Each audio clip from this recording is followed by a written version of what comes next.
अस्सलाम वालेकुम, मैं शाहिद हुसैन हूँ। अहमद शेर जट साहब मेरे साथ मौजूद है। शेर साहब, आपका बहुत शुक्रिया सर। दिन में एक वीडियो हमने पब्लिक की थी, बल्कि लोगों को बताया था कि जो फैमिली कोर्ट है वहाँ पर मुगविया के वालिद और वाला की तरफ से जो दरखास्त दी गई थी, उसमें आर्गूमेंट हुए हैं और इम्कान ये ज़ाहिर किया जा रहा था कि जो एक आर्जी रिलीफ है, इंटरिम रिलीफ है, वो उनको मिल जाएगा, यानी कि बच्ची से मुलाकात की इजाज़त मिल जाएगी।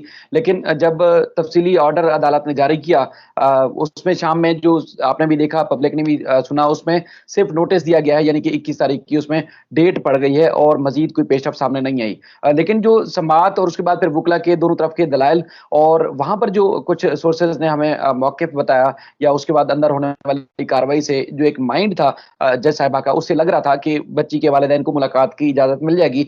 लेकिन जो मुलजिम और उनके वकील का एक ये था कि उन्होंने ना सिर्फ मुखालफत की है माँ बाप से मिलने की, बल्कि उन्होंने एक और भी दरख्वास्त दायर की है जिसमें उनका ये कहना है कि उनकी भी मुलाकात की इजाजत दी जाए, यानी कि मुलजिम को मिलना दिया जाए।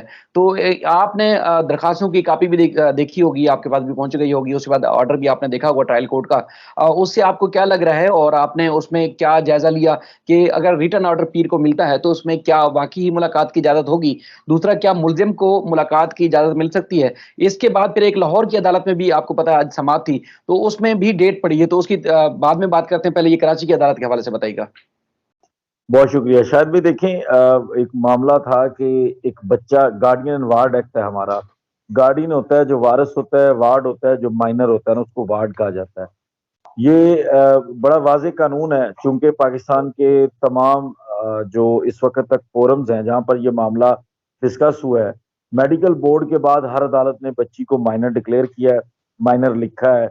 और बच्ची के जो डॉक्यूमेंट्स हैं, जो सरकारी तौर पर कागजात होते हैं, जिसमें बर्थ सर्टिफिकेट है, बच्ची का पासपोर्ट है, इवन बच्ची का वीज़ा लगा हुआ है, इस तरह के सारे डॉक्यूमेंट्स, ये तमाम डॉक्यूमेंट्स जमा करवाए गए हैं जो गार्डियन एंड वार्ड एक्ट के तहत, जिस अदालत के अंदर, गार्डियन अदालत के अंदर ये दरखास्त दायर की गई है माँ और बाप दोनों की तरफ से।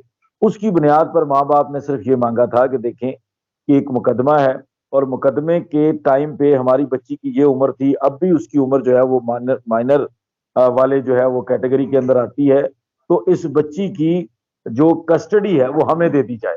और साथ उन्होंने एक दरखास्त दायर की थी, एक इंटरम रिलीफ की दरखास्त जिसको हम कहते हैं, वो उन्होंने दायर की थी कि जब तक आप इस मुकदमे का फैसला करेंगे, मुकम्मल तौर पर हमारी इस एप्लीकेशन को निपटाएंगे, इस दौरान भी बच्ची की कस्टडी जो है ना वो इंटरमली हमें दे दें।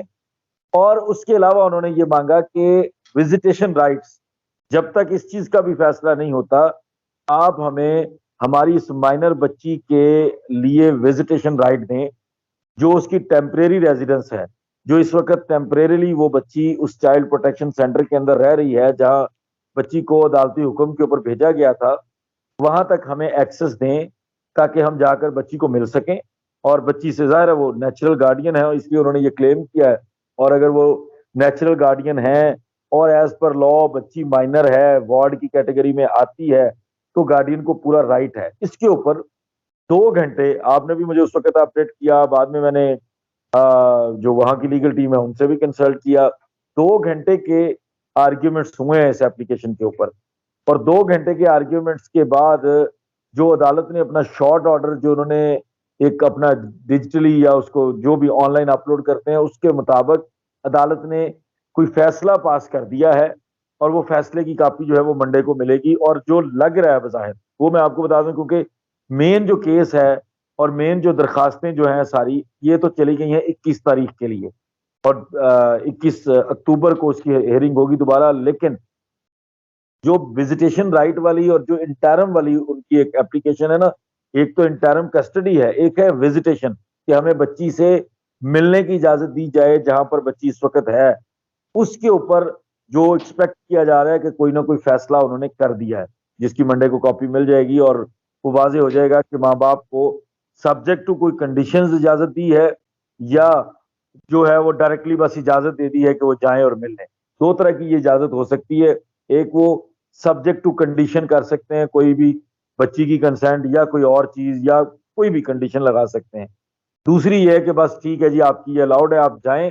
और चाइल्ड प्रोटेक्शन सेंटर के जो रिप्रेजेंटेटिव हैं, जिसको रिस्पोंडेंट नंबर डिफेंडेंट नंबर 2 बनाया गया है, इसके अंदर रिस्पोंडेंट नंबर 2 बनाया गया, उसको अहकामात जारी कर दिए गए होंगे कि आप इसको फैसिलिटेट करें, इस मुलाकात को अरेंज करें, माँ बाप की बच्ची के साथ मुलाकात करवाएं। जो दूसरी तरफ जो मुलजम का वकील है, ये बड़ी हैरानी की बात है ना कि एक तरफ आपके तर्जुमान जो है वो हर जगह ये कहते हैं कि माँ बाप मिलते क्यों नहीं है, हमने तो कुछ गलत नहीं किया।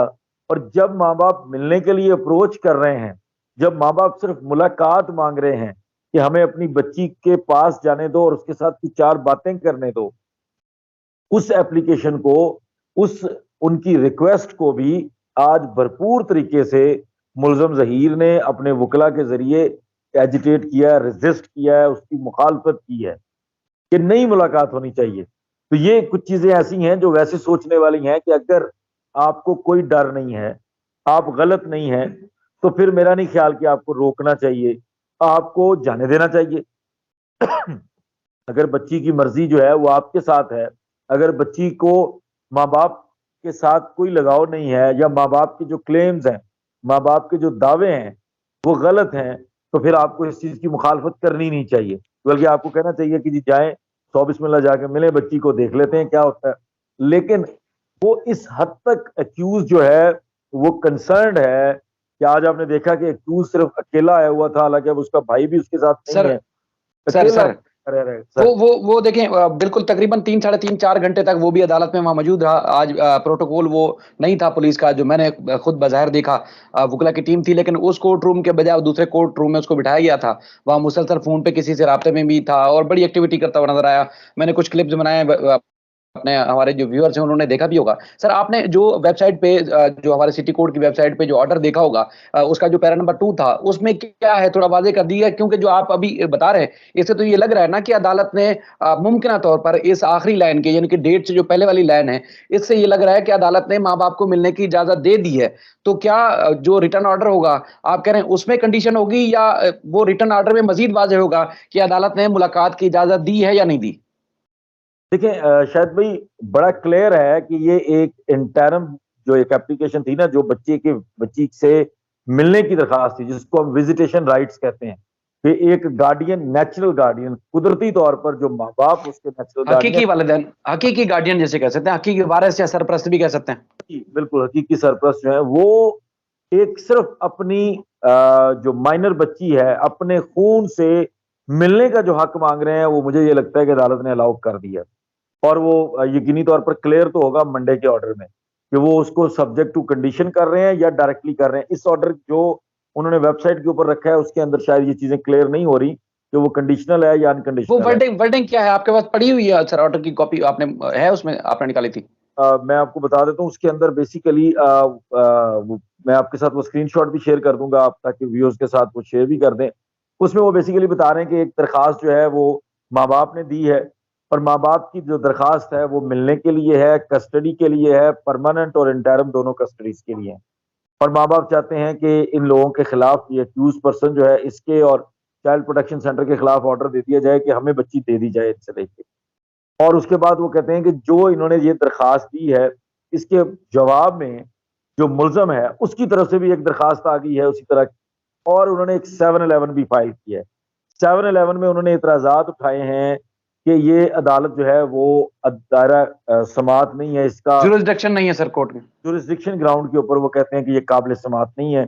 चाइल्ड प्रोटेक्शन सेंटर की जो इमारत है वो उस जगह पे उसकी जुरिस्डिक्शन के अंदर नहीं आती, टेरिटोरियल जो। वो जो जैसे अदालत का जो हदूद है, यानी कि एक है कायदाबाद थाने की हदूद, और ये जो केस फाइल किया गया वालिदैन की तरफ से वो अल्फला थाने की हदूद है। तो इस पॉइंट को जिब्रान नासिर या उनकी जो कानूनी टीम है इसमें, जैसे आमना एडवोकेट साहब हैं, उन्होंने पहले क्लियर कर दिया था। अदालत ने पहले इब्तिदा में ही सवाल उठाए थे, चूंकि ये चौथी समात थी, तो उन्होंने पहले क्लियर कर दिया था कि ये चूंकि एफआईआर जो है वो अल्फला थाने में दर्ज है और माँ बाप भी वहीं रहते हैं, बच्ची अगवा वहीं से हुई है, तो लिहाजा ये हदूद इसी अदालत की बनती है जिसमें जहां इन्होंने केस दायर किया है। लेकिन मुल्जिम ने भी वही पॉइंट उठाया जो अदालत की तरफ से सवाल उठाए गए थे कि कायदाबाद में चाइल्ड प्रोटेक्शन ब्यूरो है, तो लिहाजा वहां वहां की अदालत में केस फाइल किया जाए।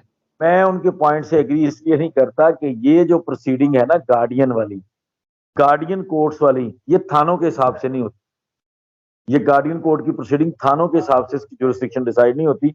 ये जो जुरिस्डिक्शन ग्राउंड वाला उनका एतराज है ना, जो भी जुरिस्डिक्शन पॉइंट के ऊपर है, ये तो फारग है, इसको आप खत्म ही समझें। बाकी वो ये कहते हैं कि जी क्योंकि केस चल रहा है, और इन्होंने इससे कबल सिंध हाई कोर्ट के अंदर एक पिटीशन फाइल की थी, 21 जुलाई के फैसले वाली बात हो रही, वहां से इनको कस्टडी नहीं दी गई, तो अब इनको सुप्रीम कोर्ट के अंदर जाना चाहिए। ये मौकफ है एक्यूज का, ये सुप्रीम कोर्ट जाएं और सुप्रीम कोर्ट कस्टडी दे। ये भी बड़ा लेम सा एक्सक्यूज है और बड़ी फजूल सी बात है। मुझे नहीं लगता कि अदालत इससे एग्री करेगी, और बनता भी नहीं एग्री करना। जो सिर्फ एक पॉइंट था जो मैंने देखा कि अदालत ने आज खुद भी ये नोटिस किया कि माँ बाप के हकीकी वारसान के मिलने से एक्यूज को एतराज क्या है, एक्यूज को उसके ऊपर इतनी तकलीफ क्यों है, कौन सा खौफ है, कौन सा डर है एक्यूज को कि वो चाहता है कि ना मिले माँ बाप, जो कोई चीज बाहर आ सकती है। तो उस बेस पर मुझे लगता है कि अदालत ने जो बच्ची को विजिट करने का राइट है उसके ऊपर कोई ऑर्डर पास कर दिया है, जो मंडे को हमें उम्मीद है कि आपके जरिए वो हमें कॉपी मिल जाएगी तो हम उसको एक्सप्लेन कर सकें। सर असल में कोशिश थी, हमने बड़ा इंतजार किया वहां पर, मेहदी काज़मी साहब भी रुके रहे, लेकिन अदालती वक्त चूंकि खत्म हो गया था तो उसके बाद फिर वो रिटर्न ऑर्डर की कॉपी मिल नहीं सकी। इंशाल्लाह कोशिश होगी। सर एक और भी सवाल उठाया जाता है अक्सर कि बच्ची की जो उम्र है वो माइनर नहीं है, 16-17 साल या 17 से 18 साल है। ये बार-बार मुल्ज़िम की तरफ से सवाल उठाया जाता है, और लेकिन जो स्पेशल मेडिकल बोर्ड की जो सर्टिफिकेट थी उसमें कंक्लूजन की तरफ से नहीं आ रहे, जो आखिरी जो एक हतमी राय दी गई थी तमाम मेडिकल बोर्ड के मेंबरान की तरफ से, उसपे भी नहीं आ रहा कि नियरेस्ट टू 15 ईयर है। अच्छा, उसमें सर जो मेडिकल बोर्ड की रिपोर्ट है उसको भी किसी फोरम पर मुल्ज़िम की तरफ से चैलेंज नहीं किया गया, यानी कि आज भी उनका जो कहते हैं ना कि एक महवर है वो वहीं घूम रहा है कि जस्टिस जुनैद गफ्फार साहब की अदालत में जस्टिफिकेशन टेस्ट में 17 साल आई थी, तो उम्र बच्ची की 17 साल, ये से कम नीचे मामला नहीं है। सर उम्मीद है कि जो भी फैसला आएगा अदालत इंसाफ की बुनियाद पर करेगी। सर आखिरी सवाल है, चूंकि टाइम ज्यादा हो रहा है, ये तासुर है कि सिंध की अदालतें जैसे एमएलओ स्टे हुआ है और उसके बाद फिर आए रोज छुट्टी पर होते हैं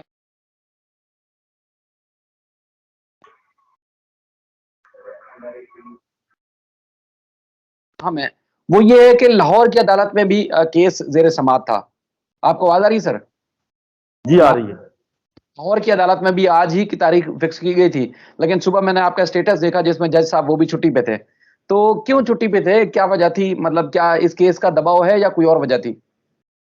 नहीं शायद भाई छुट्टियों की वजूहात तो हो भी सकती हैं ऐसी, लेकिन वो जो लाहौर वाले जज साहब है ना, इस वक्त जो आपके लाहौर के सारे जजेस हैं ना सिविल कोर्ट के, ये तमाम वो जजेस हैं जो जनूबी पंजाब वाले हैं।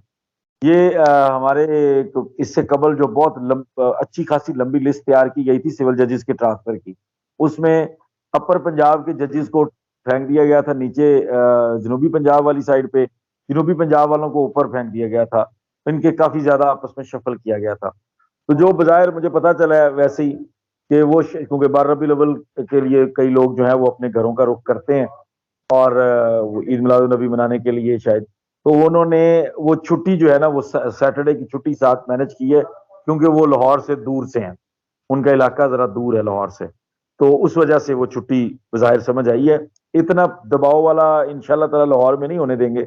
और जो ना तो उसके अंदर, क्योंकि इस केस के अंदर तो कोई वकील भी नहीं है ना, ये भी कोई वकील भी खुद साखता है और मुकदमा भी खुद साखता है, तो ऐसे लोगों का इन्फ्लुएंस इंशाल्लाह अदालत पे नहीं होने देंगे।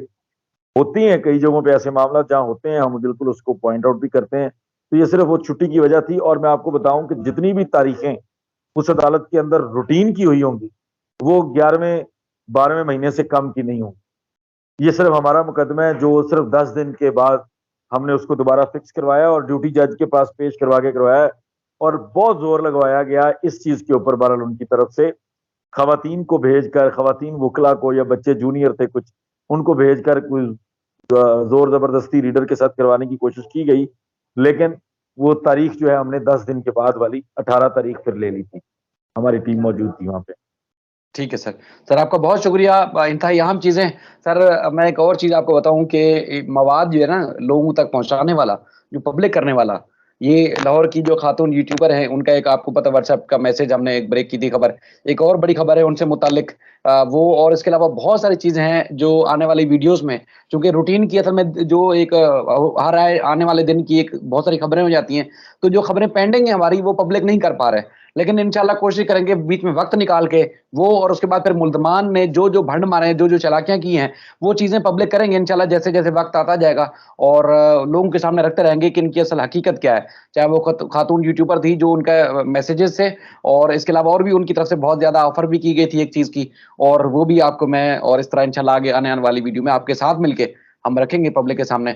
और उम्मीद है कि जो भी होगा फैसला इंसाफ और हक के पर मबनी जो होगा उस पे होगा। लेकिन लोगों पर जिस तरह ये ताखीर हो रही है मामलात में, उसकी वजह से पाकिस्तान में जो रहने वाले लोग हैं वो तो बर्दाश्त कर जाते हैं, अक्सर बर्दाश्त कर जाते हैं कि चले एक रूटीन की बात है। लेकिन जो मुल्क से बाहर से लोग हैं, वो उनको बड़ा गुस्सा आता है इन सारी चीजों पे। तो हम कोशिश करते रहते हैं कि देखें इदारों का भी तकद्दुस है, हर मामले को वो भी हमें देखना होता है, और उनको तसल्ली भी देनी होती है, और इंशाल्लाह उम्मीद है कि फैसला होगा और बहुत जल्द होगा। सर आपका बहुत शुक्रिया, आपने कीमती वक्त दिया। होगा। बहुत शुक्रिया शाहिद भाई आपका।